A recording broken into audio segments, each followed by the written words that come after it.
Hello friends, welcome back to the my new video fans and my YouTube channel fans. Today guys we are going to talk about Technophone Talkback problem setting. So in this video fans I will show you guys how can you solve your talkback problem. Guys you have your talkback problem guys, you cannot use guys your phone as you can see.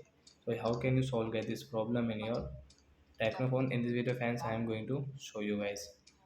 So before starting your guys, I would tell you guys, don't worry guys, I will tell you guys, then guys you can solve this problem within 1 and 2 minutes. So don't skip the video, okay friends?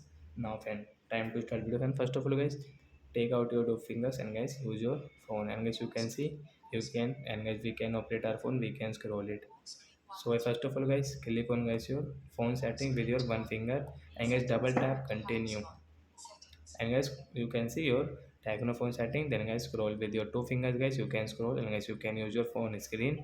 So we will scroll it and guys you can see special function again guys one finger click on special function, double tap friends, then friends again you use your two finger and guys click on accessibility one finger, double tap, then guys again two finger, one finger, double tap, tap here, use talkback guys, tap here, double tap, tap, double tap.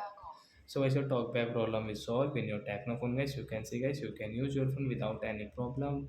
Talkback problem has solved in our Technophone guys. So like that guys, you can solve your talkback problem in your Technophone. So that's it guys. Thanks for watching the video friends. We will meet on the next video. Bye bye friends.